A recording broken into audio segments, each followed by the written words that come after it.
여기 여러분이 피땀 흘려서 번 돈 100만 원이 있습니다. 누가 훔쳐가지 못하도록 여러분은 이 돈을 꽁꽁 싸매들고 은행을 찾아갔습니다. 그리고 은행에 100만 원을 맡겼죠. 우리의 은행은 이제부터 여러분의 100만 원을 금고 안에 놓고 아무도 훔쳐가지 못하도록 안전하게 지켜줄 겁니다. 라고 생각하신 분들이 있다면 이번 영상 끝까지 시청하시기 바랍니다. 왜냐면 금고에는 절대로 여러분의 100만 원이 들어있지 않기 때문이죠. 은행은 금고에 여러분 돈을 넣어놓기는커녕 오히려 돈을 빼돌립니다. 그게 무슨 소리냐고요? 지금부터 은행이 어떻게 여러분의 돈을 훔쳐가는지, 은행이 어떻게 돈을 버는지 아주 쉽고 간단하게 알려드리도록 하겠습니다. 바로 가시죠. 자, 여러분이 은행에 100만 원을 맡기면 은행에서는 그 100만 원을 일단 금고에 넣어둡니다.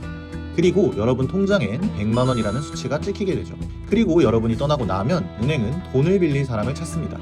그리고 그 돈을 빌리겠다는 사람에게 여러분의 돈 100만 원 중 90만 원을 꺼내서 빌려줍니다. 지금 은행 금고엔 겨우 10만 원만 남아있어요. 누구 맘대로 내 돈을 빌려주냐고요? 정부가 허락했습니다. 은행은 10%만 남기고 나머지 돈은 모두 타인에게 대출해줘도 됩니다. 합법이거든요. 왜냐하면 모든 사람이 돈을 한 번에 찾아가지 않기 때문이죠. 예를 들어서 은행에 100만 원을 입금하는 사람이 10명이라고 해봅시다. 은행에는 총 1000만 원의 돈이 들어있습니다. 그리고 은행은 10%인 100만 원만 남기고 나머지 900만 원은 대출해주죠. 그렇게 되면 돈을 넣었던 10명 중 1명이 갑자기 일이 생겨 자신의 돈 100만 원을 인출하더라도 은행은 무리 없이 100만 원을 돌려줄 수 있게 됩니다. 일반적으로 10명이 돈을 맡기면 그중 1명만이 돈을 찾아간다고 합니다. 그렇기에 10%의 돈만 남겨두고 90%의 돈은 다시 시중으로 나가게 되는 것이죠. 이 말대로라면 만약 10명이 모두 동시에 자신의 돈을 인출하려 한다면 은행은 그 돈을 지급하지 못한다는 걸 의미합니다. 맞습니다. 그런 경우에 은행은 파산하고 맙니다. 당연히 여러분의 돈도 돌려받지 못하죠. 금융위기가 닥치면 이런 상황이 발생하기도 합니다. 자신의 돈을 돌려받기 위해 모두가 인출을 시도하게 되는 상황이죠. 이른바 뱅크런입니다. 그럼 우리는 도대체 왜 피땀 흘려 번 돈을 은행에 맡기는 걸까요? 듣고 보면 은행에 돈을 맡길 이유가 하나도 없는 것 같은데 말이죠. 은행에 돈을 맡기는 중요한 이유 중 하나는 바로 이자입니다. 은행이 이자를 주지 않는다면 우리가 바보도 아니고 은행에 돈을 넣어둘 리가 없겠죠. 우리가 100만 원을 맡기면 은행은 1년 뒤 103만 원으로 돌려준다고 합니다. 1년간 3%의 이자를 붙여서 돌려주는 것이죠. 그런데 이 3만 원은 어디서 나는 걸까요? 은행이 땅 파서 장사를 하는 것도 아닐 텐데 말이죠. 우리가 100만 원을 맡기면 90만 원은 다른 사람에게 빌려줬다고 한 거 기억나시죠? 은행도 공짜로 돈을 빌려주는 게 아닙니다. 돈을 빌려주는 대신 이자까지 쳐서 갚으라고 하죠. 게다가 우리에게 3%의 이자를 줄 때와는 달리 돈을 빌려줄 때는 10%의 이자를 받습니다. 즉 90만 원을 빌려주고 99만 원을 돌려받는 것이죠. 그리고 이자로 받은 9만 원 중 3만 원을 꼬치로 떼서 우리에게 돌려주는 겁니다. 자, 그럼 다시 정리를 해볼까요? 우리가 은행에 100만 원을 넣습니다. 은행은 10만 원만 금고에 넣고 90만 원을 다른 사람에게 빌려줍니다. 그 사람은 90만 원을 빌리는 대신 99만 원으로 갚습니다. 은행은 이자로 받은 9만 원 중 3만 원을 우리에게 이자로 돌려줍니다. 즉, 우리가 이자로 받는 돈은 은행이 우리 돈을 다른 사람에게 빌려주고 받은 돈 중 일부를 떼서 주는 것이죠. 은행은 우리 돈으로 돈을 벌고 있습니다. 우리가 피땀 흘려 돈을 버는 동안 그냥 대출 딸깍 하면서요. 그래도 나도 가만히 3만 원을 벌었으니 이득 아니냐고요? 맞는 말이기도 하지만 틀린 말이기도 합니다. 우리가 은행에 더 많은 돈을 맡길수록 은행은 더 많은 돈을 빌려줄 수 있게 됩니다.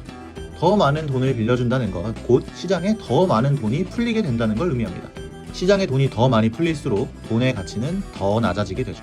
다시 말해 물가가 올라가게 됩니다.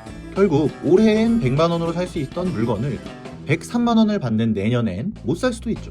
분명 우린 가만히 앉아서 3만 원을 벌었으나 어째 이득을 본 것 같은 기분은 아닙니다. 정작 이득을 본 건 자기 돈 한 푼도 묶이지 않은 채 6만 원을 번 은행이죠. 은행이 여러분에게 대출을 권하는 이유, 하루에도 수십 번씩 대출 문자가 날라오는 이유는 그게 은행의 돈이 되기 때문입니다. 은행원이 특정 펀드나 신용카드를 권하는 이유는 여러분에게 잘 어울리는 정말 좋은 상품이 나와서가 아닙니다. 회사에서 프로모션이 나왔기 때문입니다. 프로모션을 팔아야 자신들의 승진에 도움이 되기 때문입니다. 이게 은행의 역할입니다. 우리는 은행을 정직한 기업이라고 생각합니다. 돈을 다루기도 하고 언제나 친절하고 최고의 서비스를 선보이기 때문이죠. 하지만 이제는 은행에 대한 생각을 바꿔야 합니다.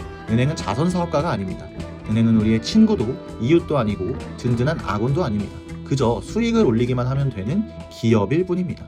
여기까지가 EBS 다큐프라임 자본주의라는 책의 내용입니다. 그런데 말이죠, 개인적으로는 책이 좀 편향되어 있다고 생각하긴 합니다. 저는 항상 최대한 양측의 의견을 들어보려고 노력을 하는데요.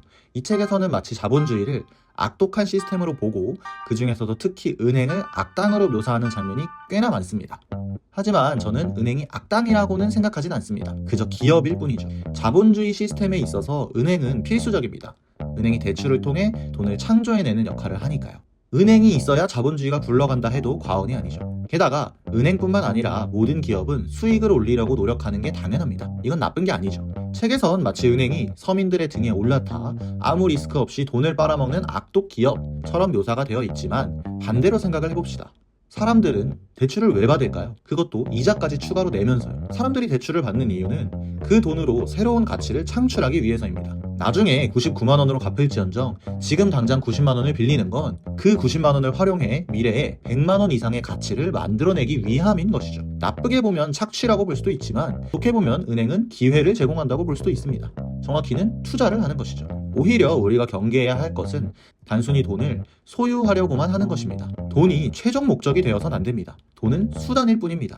돈을 활용해 새로운 가치를 창출해 나가야 합니다. 그게 곧 가치 있는 사회를 향해 가는 길이니까요. 다시 책 이야기로 돌아오자면 EBS 다큐프라임 자본주의는 충분히 재미있고 쉽게 경제학의 기본 원리에 대해서 설명한 책입니다. 경제에 관심을 가지고 입문하기 좋은 책이라고 생각해요. 하지만 이 책 한 권이 경제학의 진리는 아닙니다. 개인적으로는 조금 편향되어 있다고 생각하기도 하고요.